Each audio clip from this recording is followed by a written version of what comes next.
que nous avons travaillé ensemble lors du statut du beau-parent, puisqu'à l'époque, j'étais président de Guélib. En tous les cas, moi, je suis fier.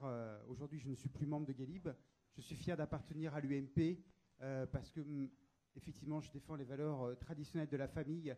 Et je crois qu'aujourd'hui, on doit être aussi dans le compromis politique. Ça me paraît très important. Cliver les gens, séparer les gens, c'est toujours excessivement mauvais. Je suis très heureux aujourd'hui que notre projet d'union civile soit repris. Ma question va directement aux gens de l'entente parlementaire qui nous ont bien pilonnés entre 2007 et 2012 contre cette union civile et contre le statut du beau-parent, avec une détermination qui était quand même très difficile à supporter, d'autant que ça avait été voté par le parti et que ça avait été accepté par le président de la République. Alors ma question, elle est directement à vous, monsieur. Est-ce que l'ensemble de vos collègues de l'entente parlementaire voteront pour cet amendement sur l'union civile? Et je vous en remercie. On va juste en prendre une ou deux, comme ça on répondra d'un coup. Monsieur? Voilà. Micro, il arrive, juste derrière. Oui, Jacques Duchesnay, je suis responsable de la permanence de Montrouge. Dans le cadre de cette réunion, dans le cadre de cette réunion, j'ai invité des couples homosexuels à la maison, juste quand je savais que ça allait se passer.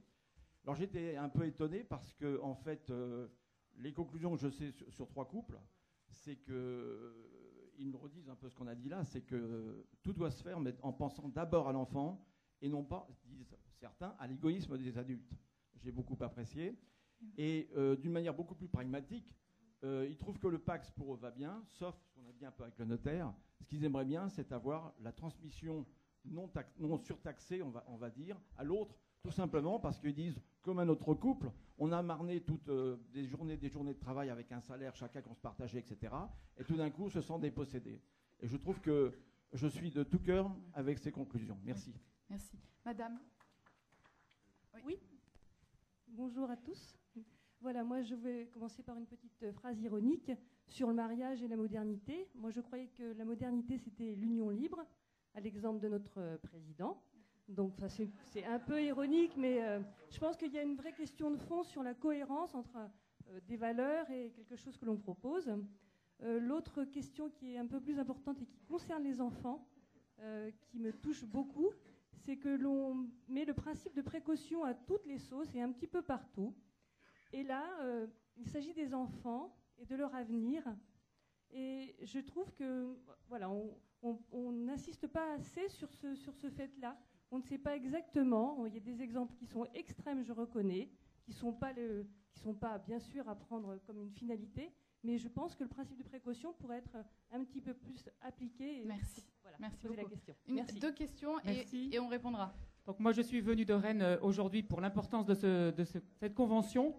Je voudrais juste dire que le document qui nous a été mis à disposition à l'entrée, projet est très très intéressant et que je soutiens tout à fait. Je remercie les membres de l'entente parlementaire pour leur courage, parce que c'est vrai qu'aller à l'encontre d'idées qui sont défendues d'une façon idéologique, ça nécessite beaucoup de courage. Donc merci.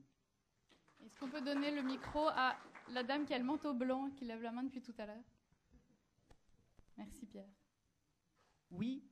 Bonjour à tous, je m'appelle Chloé Avrillon, je représente une famille très particulière. Je suis venue ici vous voir aujourd'hui pour vous en parler parce que je pense que ça mérite une réflexion supplémentaire par rapport au débat du mariage pour tous.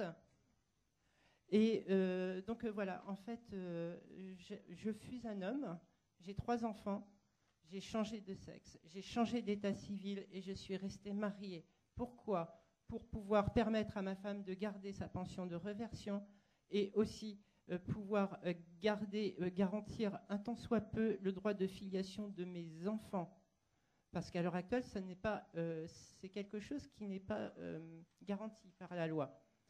Alors, bon, moi j'ai une réflexion un petit peu plus approfondie que beaucoup de personnes sur le sujet. Je comprends que plein de personnes puissent s'interroger, avoir peur du mariage pour tous. Moi, je suis pour et je suis contre à la fois. Je vais vous exposer le sujet.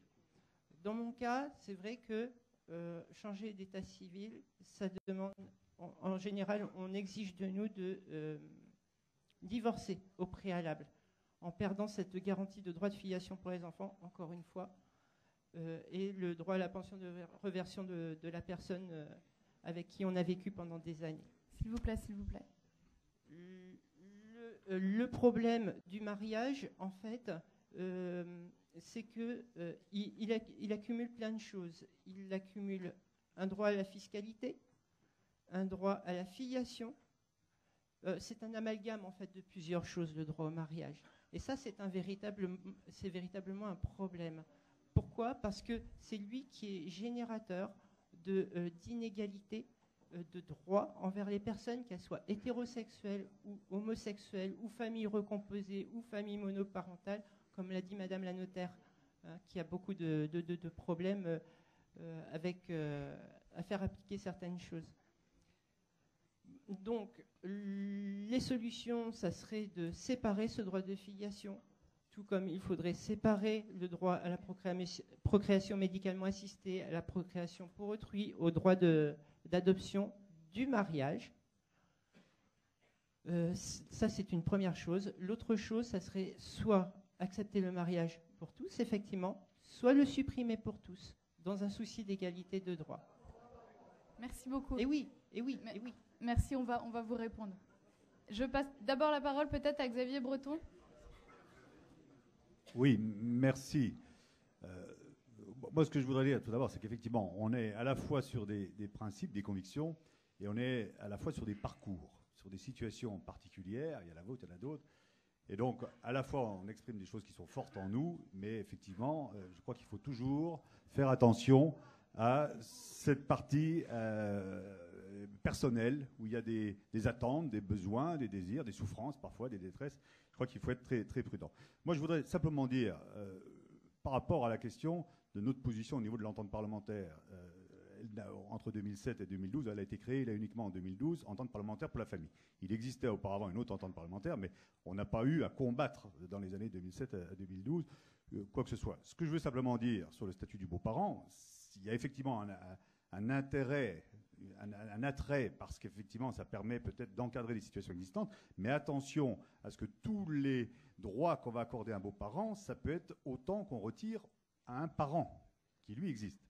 Et donc il y a un équilibre qui n'est pas facile. Il y a eu toute une réflexion notamment autour de Jean Leonetti sur cette question-là, qui a montré qu'effectivement on ne peut pas voir que d'un côté. Il y a également le parent qui, lui, n'est peut-être plus dans la vie de l'enfant, mais qui continue à avoir un lien de filiation avec lui. Et donc, il faut faire attention à cet équilibre. Sur la question de l'union civile ou de l'alliance civile, personnellement, pourquoi je ne veux surtout pas engager l'entente parlementaire, parce qu'on a vraiment une liberté de conscience. Je vois ici Philippe Gosselin, etc. On travaille sur ces sujets. Il y en a certains qui avaient co-signé la proposition de loi de Daniel Fasquelle dès le départ, d'autres qui refusent de la co-signer sous forme d'amendement. Moi, je suis sur une position intermédiaire. Je n'avais pas co-signé la proposition de loi. Je vais co-signer l'amendement. Pourquoi ? Parce que cette proposition d'alliance civile, j'aurais préféré le terme d'union civile, mais prenons celui d'alliance que Daniel Fasquelle a choisi. Tout d'abord, il faut bien préciser qu'il est réservé aux couples de personnes de même sexe. Ce n'est pas du tout comme le Pacs qui concerne à la fois les couples hommes-femmes et les couples homosexuels. Et donc, je crois qu'avec cette alliance civile, ça permet de poser deux choses.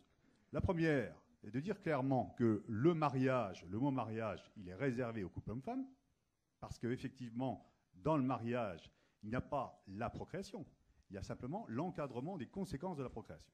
Ce n'est pas du tout la procréation qui est dans le mariage. C'est simplement, ce qui est prévu, c'est d'encadrer les conséquences de la procréation, avec notamment, ce qui est au cœur, la présomption de paternité. Et donc, de réserver le mot mariage aux couples hommes-femmes. Et puis, le deuxième point qui me semble intéressant, c'est que cette forme d'union civile et d'alliance civile, ça met une ligne qui n'est pas à franchir, c'est la question de la filiation, la question de la parenté. On n'est pas dans la parentalité encore, c'est pas élever un enfant. C'est simplement qu'un enfant puisse dire père ou mère, papa ou maman, ça veut dire quelque chose. Et c'est pas simplement j'habite avec, il m'aime bien, me fait des cadeaux à Noël, etc. Ça veut dire qu'il y a, bien sûr, ce lien éducatif, affectif, qui est sûrement le plus important, mais qu'il y a également ce lien biologique corporel qui soit existe de manière naturelle, soit va être reconstitué, et là je parle sous votre contrôle en tant que pédopsychiatre, où l'enfant adopté va au moins avoir une filiation crédible. Quand on dit crédible, il sait fort bien que ce n'est pas sous la couette que ça s'est passé entre son papa et sa maman. Simplement, il va s'imaginer, il va se reconstituer pour dire oui, je viens de là et c'est une filiation qui est crédible. Les Romains, quand il y a eu l'adoption qui a été instituée, s'étaient posé la question, est-ce que des adultes peuvent adopter un adulte plus vieux qu'eux? Ils ont refusé. Pourquoi? Parce que ce n'était pas crédible. Une filiation, dire « je suis né de 2 pères ou de 2 mères », ce n'est pas crédible. Alors on nous dit « mais on sait bien, il n'y aura pas cette question de naissance et tout ». Mais on va alors à ce moment-là vers la pluriparentalité, en disant il y a les parents biologiques, il y a les parents sociaux. Si on veut aller vers ça, allons-y. Mais moi, en tout cas, je n'irai pas sur cette ligne-là. Je finirai simplement aussi par un chiffre, parce qu'on a l'impression que notre société, c'est simplement dire, c'est les chiffres de l'INED qui datent de 2006, ils ont peut-être un peu évolué, mais il y a aujourd'hui 75%, c'est un peu plus de 75% des enfants qui vivent avec leur père et leur mère. 3/4. Ils ne sont pas mariés peut-être, mais en tout cas ils vivent avec leur père et leur mère. Ça reste quand même bien la cellule de base de notre société.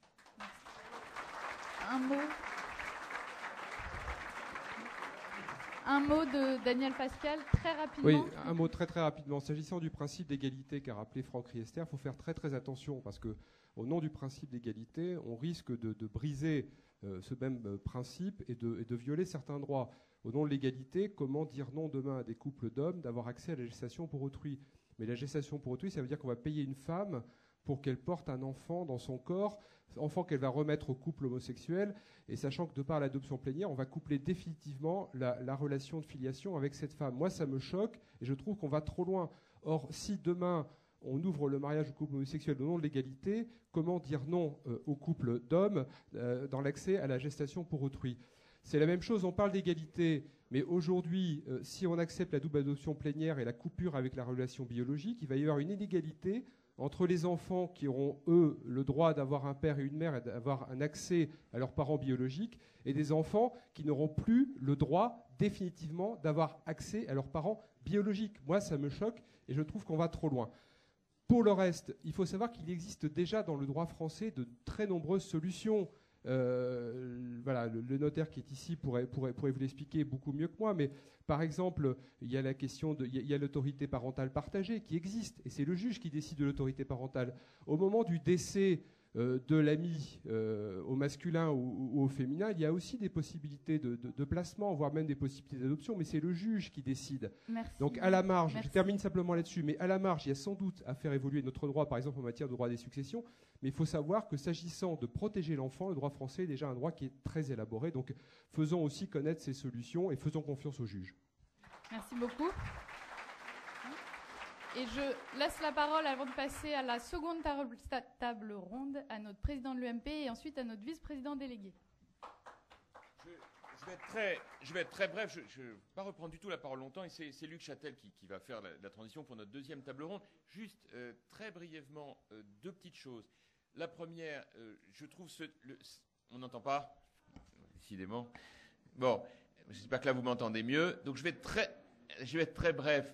Simplement, d'abord pour vraiment remercier nos intervenants. Ce débat était absolument passionnant. Et je n'ai cessé de penser combien c'était frustrant qu'il n'y ait pas un débat de cette nature qui soit beaucoup plus large encore tout au long de ces semaines. Et il faut vraiment, ça le confirme une nouvelle fois, que l'on puisse continuer de faire ce que finalement le gouvernement ne fait pas, c'est-à-dire ce type de débat, et le décliner, comme d'ailleurs nous avons commencé à le faire dans l'ensemble de nos départements. La deuxième chose, je voudrais dire combien j'ai été malheureux d'apprendre que l'association Gay Libre, qui est très proche de l'UMP, et de manière, je trouve, un tout petit peu brutale et un peu sommaire, décidé de quitter l'UMP sans autre forme de nuance. Je voudrais dire, et je m'y emploierai, croyez-moi, de toutes mes forces, qu'il est absolument capital que des associations qui viennent, à travers l'identité qu'ils défendent, participer au mouvement de nos idées, puissent continuer de le faire. Il est un certain nombre, vous en êtes, il y en a d'autres, qui n'ont pas fait ce choix de quitter l'UMP. Non seulement je les en remercie, mais je veux leur dire qu'il y a beaucoup, beaucoup de combats à mener dans notre société. Je suis, comme beaucoup d'autres, déterminé à faire beaucoup de choses pour ne rien laisser passer de comportements, de propos homophobes, discriminants, profondément choquants, qui n'ont rien à voir avec les valeurs que nous défendons et sur lesquels il faut être extrêmement engagé. il y a bien d'autres sujets dont on doit parler. L'idée de l'adulte qui compte, pour reprendre votre formule, Monsieur de Mauléon, est une idée majeure, très importante, qu'il nous faudra déployer. J'ai été, même si je ne partage pas complètement son point de vue, très sensible